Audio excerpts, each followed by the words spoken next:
Magandang umaga mga kawan! Oras na para sa pinaka-inaabangang weather update dito lang sa Weather ni Juan Channel kung saan ay hatid namin sa inyo ang pinakasariwang balita tungkol sa lagay ng panahon. Tara na't alamin natin ang weather update today. Magandang umaga mula sa Pag-asa Weather Forecasting Center. Ito ng ating update sa magiging tayan ng panahon sa susunod na 24 oras. Makikita natin dito sa ating latest satellite images, itong mga makakapal na kaulapan sa silangan ng ating bansa ay ang patuloy na pag-iral nitong shear line o yung pagsasulubong ng mainit at malamig na hangin. Nagdudulot ito ng mga kalat-kalat na pag-ulan, pakulog at pagkidlat sa malaking bahagi ng Central Luzon. Samantala, ito namang northeast monsoon o hanging amihan ang nagdadala rin ng mga kaulapan at pag-ulan sa malaking bahagi ng Northern Luzon area. Sa nalalabing bahagi ng ating bansa, malaking bahagi ng Southern Luzon, buong Visayas at buong Mindanao ay mas maaliwalas na panahon na ating inaasahan ngayong araw. May tsansa pa rin tayo ng mga isolated rain showers or localized thunderstorms. At para naman sa magiging lagay ng ating panahon ngayong araw dito sa Luzon, dahil sa epekto ng northeast monsoon o hanging amihan, buong Northern Luzon, ito yung mga rehiyon ng Ilocos Region, Cagayan Valley at Cordillera, makakaranas tayo ng mataas na tsansa ng kaulapan. Pinakamaapektuhan ng mga pag-ulan na dala ng amihan, ito ang silangang bahagi ng Northern Luzon, particular na ito ang buong region ng Cagayan Valley, pati na rin sa ilang lalawigan ng Cordillera sa mga areas ng Kalinga at Apayao. Sa nalalabing bahagi ng Northern Luzon, sa rest of Cordillera at buong Ilocos Region, ay light rain sa lamang o yung mga mahinang pag-ulan ang ating posibleng maranasan. Gayunpaman, patuloy tayong maging handa at alerto sa mga banta ng flash floods at landslides, especially sa areas ng Cagayan Valley in times ng moderate to at times heavy rains.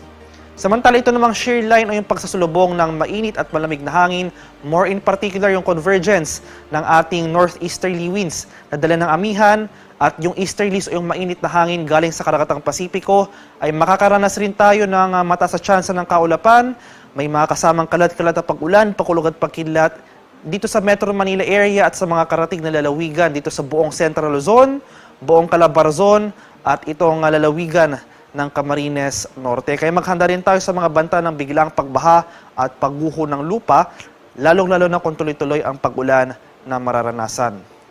Sa nalalabing bahagi ng Luzon, sa malaking bahagi ng Kabikulan at sa buong Mimaropa ay mas maaliwalas na panahon nating inaasahan. May tsansa pa rin ng mga localized thunderstorms pagsapit ng hapon hanggang sa gabi. Temperature forecast para sa lawag ngayong araw, posible maglaro mula 24 to 32 degrees Celsius. 16 to 21 degrees naman dito sa Baguio City at 22 to 25 degrees Celsius sa Tuguegarao. Temperature forecast para sa Metro Manila ngayong araw ay mula 24 to 28 degrees Celsius. 22 to 26 degrees naman dito sa Tagaytay at 24 to 32 degrees Celsius sa Legazpi City. Temperature forecast para sa Puerto Princesa ngayong araw ay mula 25 to 32 degrees Celsius at 26 to 32 degrees naman dito sa Kalayaan Islands. Sa bahagi naman ng Visayas at Mindanao, buong Visayas at buong Mindanao ay makakaranas tayo ng generally fair weather conditions, mainit at maalinsangan buong araw at pagsapit ng hapon hanggang sa gabi, may tsansa tayo ng mga pag-ulan na dala ng localized thunderstorms. Temperature forecast para sa Iloilo ngayong araw ay mula 26 to 32 degrees Celsius. 26 to 32 degrees rin dito sa Cebu at 26 to 33 degrees Celsius sa bahagi ng Tacloban. Temperature forecast para sa Cagayan de Oro ngayong araw ay mula 25 to 32 degrees Celsius, 24 to 34 degrees naman dito sa Davao at 25 to 34 degrees Celsius sa Zamboanga. Sa kalagayan naman ating karagatan, wala pa rin tayong nakataas na gale warning sa anumang baybayin na ating kapuluan. Kaya malayong makapalaot ang ating mga kababayang mangingisda at may mga maliliit na sasakyang pandagat. Iba yung pag-ingat pa rin sa ating mga kababayan na maglalayag, partikular na sa mga dagat baybayin ng Northern Luzon dahil makakaranas pa rin tayo ng katamtaman hanggang sa maalong karagatan na dala ng hanging amihan. At para naman sa ating 3-day extended weather outlook sa mga piling syudad ng ating bansa, dito sa Metro Manila area for the next 3 days, so starting tomorrow, araw ng Lunes, inaasahan natin ang posibleng muling paglakas o yung pagbugso ng ating hanging amihan. Kaya makakaranas tayo ng mas mababang temperatura sa susunod na 3 araw dito sa Metro Manila. May tsansa tayo ng mga kaulapan at mahihinang pag-ulan bukas araw ng Lunes at pagsapit naman ng Martes, posible nating muling maranasan yung epekto nitong shear line o yung pagsusulubong ng mainit at malamig na hangin. Kaya asahan natin may mga kasamang kalat-kalat na pag-ulan, pagkulog at pagkilat ang mga kaulapan na dala ng shear line. Kaya muli tayong maging handa at alerto sa mga banta ng flash floods at landslides. At generally improving weather conditions ng ating inaasahan pagsapit ng Miyerkules, may tsansa pa rin ng mga isolated light rains o yung mga pulupulong mahinang pag-ulan na dala ng hanging amihan. Temperature forecast para sa Metro Manila sa susunod na 3 araw ay posibleng maglaro mula 24 to 30 degrees Celsius. At sa bahagi naman ng Baguio City ay inaasahan natin ang pag-iral pa rin o yung epekto pa rin ng hanging amihan. May mga tsansa ng cloudy skies with light rains o yung mga mahinang pag-ulan. Starting tomorrow, magpapatuloy yung mga light rains na ito starting tomorrow hanggang sa Martes. At generally improving weather conditions sa ating inaasahan pagsapit ng Miyerkules. Temperature forecast para sa Baguio City sa susunod na 3 araw ay posibleng maglaro mula 16 to 24 degrees Celsius. Sa bahagi naman ng Legazpi City, inaasahan natin itong epekto ng shear line o yung pagkasulubong nga ng mainit at malamig na hangin.